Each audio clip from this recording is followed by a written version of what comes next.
Hi friends, welcome to my YouTube channel. Friends, ಇವತ್ತಿನ ವಿಡಿಯೋದಲ್ಲಿ ನಾನು ಹೋಟೆಲ್ನಲ್ಲಿ ಸಿಗುವಂಥ ಸಾಗುವನ್ನು ಮನೆಯಲ್ಲೇ ಯಾವ ರೀತಿ ಮಾಡೋದು ಅಂತ ಈ ವಿಡಿಯೋದಲ್ಲಿ ತೋರಿಸ್ಕೊಡ್ತಾ ಇದ್ದೀನಿ.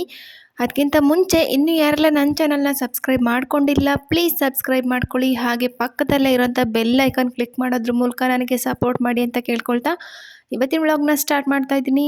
ಪೂರಿಗೆ, ಚಪಾತಿಗೆ ಎಲ್ಲದಕ್ಕೂ ಕೂಡ ಸೂಪರ್ ಆಗಿರುತ್ತೆ ಈ ಸಾಗು. ಮನೆಯಲ್ಲೇ ಯಾವ ರೀತಿ ನಾವು ಆರಾಮಾಗಿ ಮಾಡ್ಕೋಬೋದು ಅಂತ ನೋಡೋಣ ಬನ್ನಿ. ನಾನಿಲ್ಲಿ ಮೊದಲಿಗೆ ತರಕಾರಿಗಳನ್ನೆಲ್ಲ ಹೆಚ್ಚಿಟ್ಕೊಂಡಿದ್ದೀನಿ. ಆಲೂಗಡ್ಡೆನ ಸಣ್ಣದಾಗಿ ಹೆಚ್ಚಿಬಿಟ್ಟು ನೀರಲ್ಲಿ ಹಾಕಿಟ್ಕೊಂಡಿದ್ದೀನಿ. ಹಾಗೆ ಒಂದು ಕ್ಯಾರೆಟ್ ಮತ್ತು ಸ್ವಲ್ಪ ಬೀನ್ಸನ್ನು ಸಣ್ಣದಾಗಿ ಕಟ್ ಮಾಡ್ಕೊಂಡಿದ್ದೀನಿ. ಹಾಗೆಯೇ ಬಟಾಣಿ ಕಾಳನ್ನ ನೆನೆಸ್ಬಿಟ್ಟು ತೆಗೆದಿಟ್ಕೊಂಡಿದ್ದೀನಿ. ಆಲೂಗಡ್ಡೆನ ನೀರಲ್ಲಿ ಯಾಕೆ ಹಾಕಿಟ್ಟಿದ್ದೀನಿ ಅಂತಂದರೆ ಹಾಗೆ ಇಟ್ಟರೆ ಅದು ಕಪ್ಪಾಗುತ್ತೆ, ಹಾಗಾಗಿ ನೀರಲ್ಲಿ ಹಾಕಿದ್ದೀನಿ.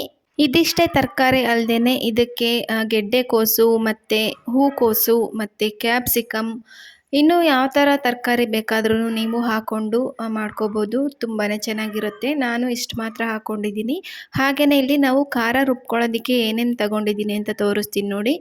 ಇಲ್ಲಿ ಸ್ವಲ್ಪ ಕಾಯಿ ತುರಿ, ಹಾಗೆ ಒಂದು ಚಿಕ್ಕ ಈರುಳ್ಳಿನ ಕಟ್ ಮಾಡ್ಕೊಂಡಿದ್ದೀನಿ. ಹಾಗೆ ಒಂದು ಟೊಮೆಟೊ ಕಟ್ ಮಾಡ್ಕೊಂಡಿದ್ದೀನಿ, ಮತ್ತು ಒಂದು ಚಿಕ್ಕ ಗೆಡ್ಡೆ ಬೆಳ್ಳುಳ್ಳಿ, ಹಾಗೆ ಒಂದು ಸ್ವಲ್ಪ ಶುಂಠಿ, ಹಾಗೆಯೇ ಸ್ವಲ್ಪ ಕಡಲೆ ತಗೊಂಡಿದ್ದೀನಿ, ಮತ್ತು ಪುದೀನ ಸ್ವಲ್ಪ ತಗೊಂಡಿದ್ದೀನಿ. ಪುದೀನ ಜಾಸ್ತಿ ಹಾಕೋದು ಬೇಡ, ಸ್ವಲ್ಪ ಹಾಕಿದರೆ ಸಾಕು. ಹಾಗೆಯೇ ಒಂದು ಅರ್ಧ ಕಪ್ಪಷ್ಟು ಕೊತ್ತಂಬರಿ ಸೊಪ್ಪನ್ನು ತೊಳ್ಕೊಂಡಿದ್ದೀನಿ. ಹಾಗೆ ಒಂದು 4 ಹಸಿಮೆಣಸಿನ್ಕಾಯಿ ತಗೊಂಡಿದ್ದೀನಿ. 1 ಚಮಚದಷ್ಟು ಧನಿಯಾ ಪುಡಿ, ಹಾಗೆ ಸ್ವಲ್ಪ ಚಕ್ಕೆ ಪುಡಿ, ಸ್ವಲ್ಪ ಅಡುಗೆ ಅರಿಶಿಣದ ಪುಡಿ ತಗೊಂಡಿದ್ದೀನಿ. ಈಗ ನಾವು ಇದನ್ನೆಲ್ಲನೂ ಕೂಡ ಫ್ರೈ ಮಾಡ್ಕೊಳ್ಬೇಕು. ಅದಕ್ಕಿಂತ ಮುಂಚೆ ನಾನು ಹೆಚ್ಚಿಟ್ಕೊಂಡಿರೋ ತರಕಾರಿಗಳನ್ನೆಲ್ಲ ಬೇಯೋದಕ್ಕೆ ಇಟ್ಕೊಳ್ತೀನಿ. ಆ ತರಕಾರಿ ಎಲ್ಲ ಬೇಯೋ ಅಷ್ಟೊತ್ತಿಗೆ ಇದನ್ನೆಲ್ಲ ಫ್ರೈ ಮಾಡಿಕೊಂಡು ಖಾರ ರುಬ್ಕೊಳ್ಬೋದು. ಇವಾಗ ನಾನು ಒಂದು ಕುಕ್ಕರ್ ತೊಗೊಂಡು ಅದಕ್ಕೆ ನಾನು ತರಕಾರಿಗಳನ್ನೆಲ್ಲ ತೊಳೆದ್ಬಿಟ್ಟು ಹಾಕ್ಕೊಳ್ತಾ ಇದ್ದೀನಿ.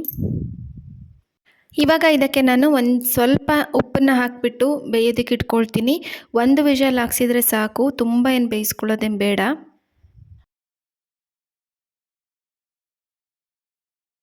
ಇವಾಗ ಮಸಾಲೆ ರೆಡಿ ಮಾಡ್ಕೊಳ್ಳೋದಕ್ಕೆ ಎಲ್ಲವನ್ನೂ ಕೂಡ ಫ್ರೈ ಮಾಡ್ಕೊಳ್ಬೇಕು. ಮೊದಲಿಗೆ ನಾನು ಒಂದು ಬಾಣಲೆ ತೊಗೊಂಡು ಸ್ವಲ್ಪ ಎಣ್ಣೆ ಹಾಕಿಬಿಟ್ಟು ಈರುಳ್ಳಿನ ಹಾಕಿ ಫ್ರೈ ಮಾಡ್ಕೊಳ್ತಾ ಇದ್ದೀನಿ.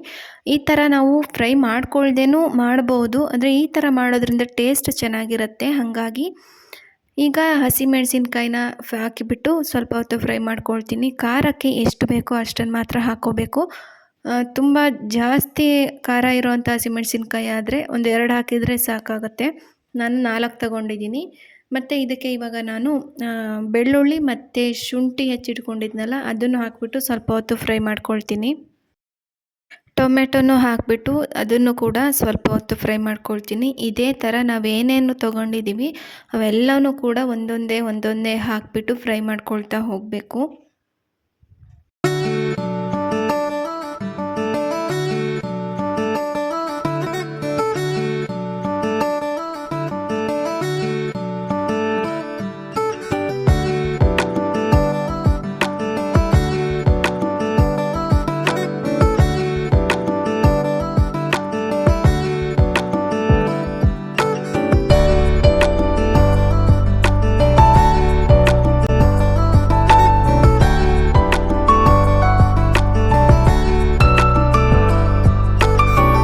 ಇವಾಗ ಎಲ್ಲ ಪದಾರ್ಥಗಳನ್ನ ಫ್ರೈ ಮಾಡ್ಕೊಂಡಿದ್ದಾದಮೇಲೆ ತಣ್ಣಗಾಗೋದಕ್ಕೆ ಬಿಟ್ಟು, ತಣ್ಣಗಾದಮೇಲೆ ಇವಾಗ ನಾನು ರುಬ್ಕೊಳ್ಳೋದಕ್ಕೆ ಅಂತ ಒಂದು ಮಿಕ್ಸಿ ಜಾರ್ಗೆ ಹಾಕ್ಕೊಂಡಿದ್ದೀನಿ.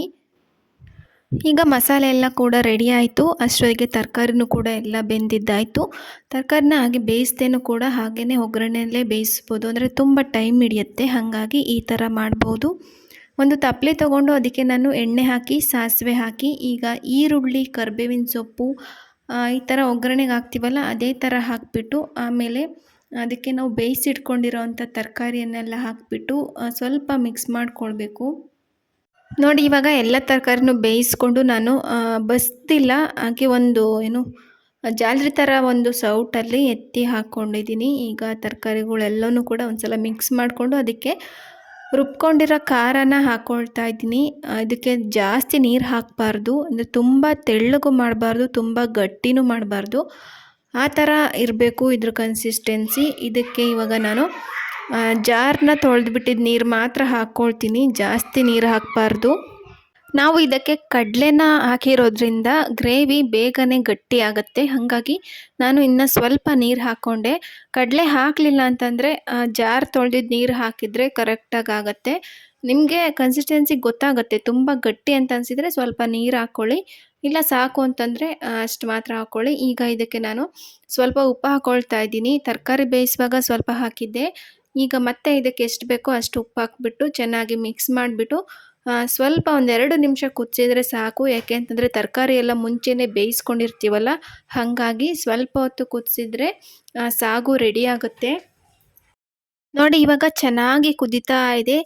ಎಷ್ಟು ಚೆನ್ನಾಗಿರುತ್ತೆ ಅಂತಂದರೆ ಸೇಮ್ ನಾವು ಹೋಟೆಲ್ನಲ್ಲಿ ತಿಂತೀವಲ್ಲ ಅದೇ ಥರ ಇರುತ್ತೆ ಟೇಸ್ಟ್. ಅದಕ್ಕಿಂತ ಇನ್ನೂ ಚೆನ್ನಾಗೇ ಇರುತ್ತೆ. ನಮ್ಮ ಯಜಮಾನ್ರು ಪೂರಿ ಅಷ್ಟಾಗಿ ತಿನ್ನಲ್ಲ. ಈ ಥರ ಸಾಗು ಮಾಡಿದರೆ ಮಾತ್ರ ಪೂರಿನ ತಿಂತಾರೆ. ಚೆನ್ನಾಗಿರುತ್ತೆ. ನೀವು ಕೂಡ ಟ್ರೈ ಮಾಡಿ ನೋಡಿ. ಎಷ್ಟು ಚೆನ್ನಾಗಿ ಕಾಣ್ತಾ ಇದೆ ಅಲ್ವಾ? ಸೂಪರಾಗಿರುತ್ತೆ. ಈಗ ಗ್ಯಾಸ್ ಸ್ಟವ್‌ನ ಆಫ್ ಮಾಡ್ಕೊಳ್ತಾ ಇದ್ದೀನಿ. ಫ್ರೆಂಡ್ಸ್, ಈ ವಿಡಿಯೋ ನಿಮಗೆ ಇಷ್ಟ ಆಗಿರುತ್ತೆ ಅಂತ ಅಂದ್ಕೊಳ್ತೀನಿ. ರೆಸಿಪಿ ಕೂಡ ತುಂಬಾ ಚೆನ್ನಾಗಿರುತ್ತೆ. ನೀವು ಕೂಡ ಟ್ರೈ ಮಾಡಿ ನೋಡಿ. ಪೂರಿಗೆ, ಚಪಾತಿಗೆ ಎಲ್ಲದಕ್ಕೂ ಕೂಡ ತುಂಬ ಚೆನ್ನಾಗಿರುತ್ತೆ. ಈ ವಿಡಿಯೋ ಇಷ್ಟ ಆಗಿದ್ರೆ ಒಂದು ಲೈಕ್ ಮಾಡಿ, ಶೇರ್ ಮಾಡಿ, ಕಮೆಂಟ್ ಮಾಡಿ. ಹಾಗೆ ನನ್ನ ಚಾನಲ್‌ನ ಸಬ್ಸ್ಕ್ರೈಬ್ ಮಾಡ್ಕೊಂಡಿಲ್ಲ ಅಂತಂದರೆ ತಪ್ಪದೆ ಈಗಲೇ ಸಬ್ಸ್ಕ್ರೈಬ್ ಮಾಡ್ಕೊಳ್ಳಿ. ನನಗೆ ಸಪೋರ್ಟ್ ಮಾಡಿ ಅಂತ ಕೇಳ್ಕೊಳ್ತಾ ಮುಂದಿನ ವಿಡಿಯೋದಲ್ಲಿ ಸಿಗ್ತೀನಿ. Thank you. ಬಾಯ್.